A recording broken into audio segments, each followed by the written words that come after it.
Hello, friends and viewers, and welcome to my Papal Ice Priest character guide. My name is James. I'm a global player, and I started playing Sword of Convallaria in September 2024. I'm a longtime strategy and turn-based RPG fan with the Fire Emblem series, Tactics Ogre, and Unicorn Overlord as some recent titles I enjoy. I'm a PvE-focused player in Sword of Convallaria. I have no interest or knowledge of PvP. As a global player, I lack the technical knowledge and exposure to the Taiwan and China scenes. As a result, I'm subject to feedback and I'm open to being wrong. If you come across conflicting information to other guides and creators, then there are absolutely multiple ways to play a character. Play your way. As a fun fact about myself, I am a Thai tea boba enjoyer. Papal Ice Priest trait is Ice of Sanctuary. This grants physical defense 2 to 2 random allies within 2 tiles of him and excludes himself. His initial skill is Ice Cone. This deals some AoE damage and turns tiles into ice. Note an enemy does not have to be targeted to cast this skill, only location. At rank 1, I recommend Ice Lance. At the bare minimum, with its 1 energy cost, Ice Lance is a skill option to dump energy every turn and minimize basic attacks. Recall that Papal Ice Priest trait already grants physical defense 2 to allies, excluding himself. With this trait, defense boost already has some redundancy and is more redundant if you have other external sources of a physical defense 2 buff. This may only be worth considering in early Voyager progression if your buff options are few. At rank 3, I recommend Icy Blast. Icy Blast is an AoE knockback. It will always have the same usefulness and function regardless of what level Papal Ice Priest is or what gear he has equipped.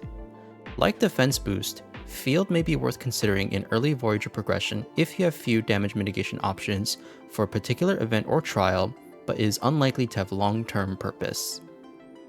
At rank 5, I recommend Hardening.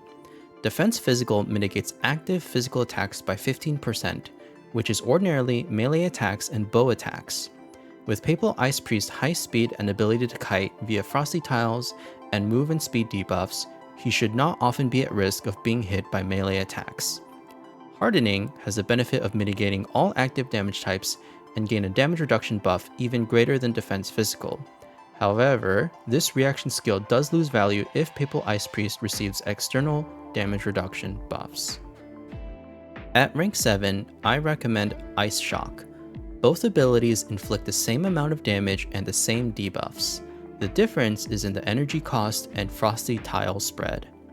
Ice Shock's straight line of 5 frosty tiles means it can be used on map choke points to kite and slow down enemies and make them susceptible to being sniped down by ranged units. Ice Age's 3 tile radius means it affects more enemies and turns more tiles frosty. However, its close proximity means you risk hindering your own party movement as well. That said, you may consider this more if you play with other ice-focused units, such as Simona, Agata, and Alexei. The Icy Blast build assumes Papal Ice Priest's primary function is for the Icy Blast knockback. Depending on map type and choke points, you can use one or both of Ice Cone and Ice Shock to inflict frosty tiles. At minimum, when you have spare energy to spend and you don't need to knock back or inflict frosty tiles, Ice Lance is a 0 cooldown, 1 energy cost ability.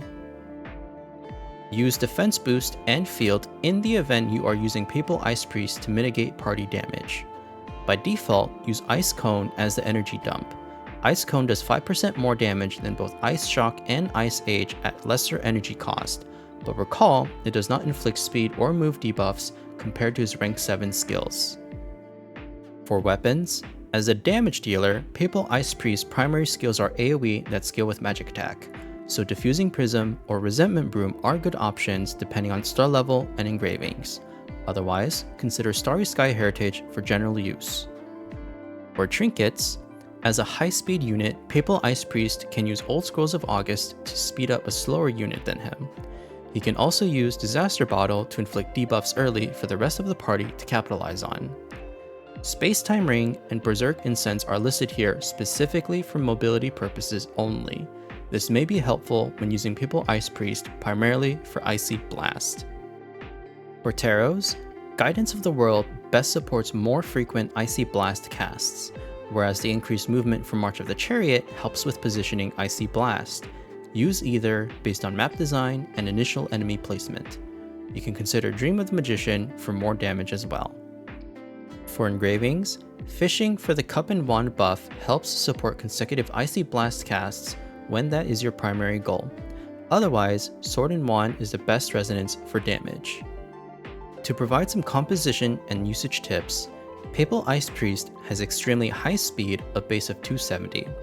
He will frequently go first in a round, enabling you to set up frosty tiles to hinder enemies or secure knockback kills immediately.